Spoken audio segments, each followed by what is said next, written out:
Indian express newspaper जो है वो हर साल एक IE 100 नाम की रिपोर्ट निकालता है जिसमें देश के जो सबसे 100 शक्तिशाली सबसे पावरफुल लोग हैं उनकी लिस्ट बताता है। सो इन्होंने 2026 की ये लिस्ट निकाली है। As usual number 1 is the Narendra Modi the prime minister, number 2 is Amit Shah which is the home minister. मतलब लॉजिकली स्पीकिंग जो फर्स्ट 2 पोजीशन है वो इंडिया में ऑटोमेटिकली प्राइम मिनिस्टर और होम मिनिस्टर ही कैप्चर करेंगे। मेरे हिसाब से अगर prime minister is not the most powerful person of the India तो वो डिसरिस्पेक्टफुल हो जाएगा। And in all possibility home minister को भी सेकंड पोजीशन जो है। तो मुझे लगता नहीं कि ये रिपोर्ट पिछले 12 साल से निकल रही है और ये स्टैटिक है। जो प्राइम मिनिस्टर होते हैं वो नंबर 1 पे होते हैं, जो होम मिनिस्टर होते हैं वो नंबर 2 पे होते हैं। एंड इनवेरिएबली ये कभी भी लिस्ट निकलेगी। I don't think so there is the possibility कि नंबर 1 में प्राइम मिनिस्टर को चेंज कर दिया जाए।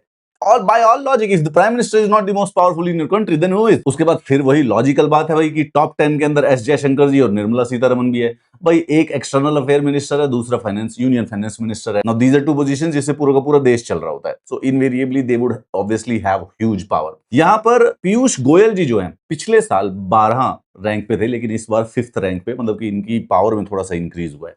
और टॉप 10 के अंदर सिर्फ और सिर्फ एक नॉन बीजेपी लीडर है which is Rahul Gandhi who is the leader of opposition. अगर देखा जाए, अगर हम इंडिया में कभी भी पावरफुल लोगों की लिस्ट बनाएं तो इनिशियली जो यूनियन मिनिस्टर्स और प्राइम मिनिस्टर्स होते हैं they will have to be put.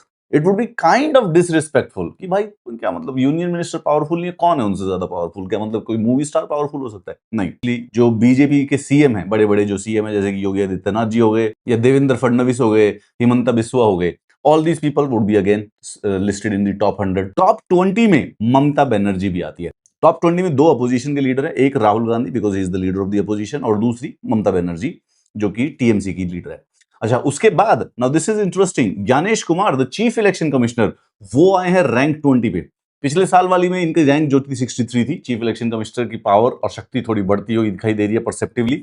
Suryakant ji the chief justice of India is the new entrance जो कि रैंक 17 पे आए हैं। शायद एनसीईआरटी पे शक्ति दिखाने के कारण इंडियन एक्सप्रेस ने नोटिस किया कि भाई ये तो पावरफुल आदमी है, ये तो कुछ भी कर सकता है देश में। उसके बाद 2 इंपॉर्टेंट ब्यूरोक्रेट देश के, पीके मिश्रा ये प्रिंसिपल सेक्रेटरी है प्राइम मिनिस्टर नरेंद्र मोदी के, ये है रैंक 32 पे।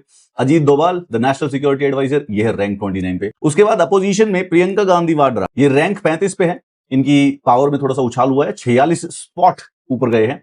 असाउद्दीन ओवैसी ये है रैंक 55 पे। अगेन ये भी पिछले वाली रैंक में काफी पीछे 80-90 पे थे लेकिन अब ऊपर आ गए हैं। एक इंटरेस्टिंग बात ये हुई है कि नीतीश कुमार जी की जो रैंक है वो बहुत ही ज्यादा घट गई है क्योंकि उन्होंने चीफ मिनिस्टर से रिजाइन दे दिया तो उनकी रैंक हो गई 84। पहले वो टॉप 50 के अंदर आया करते थे।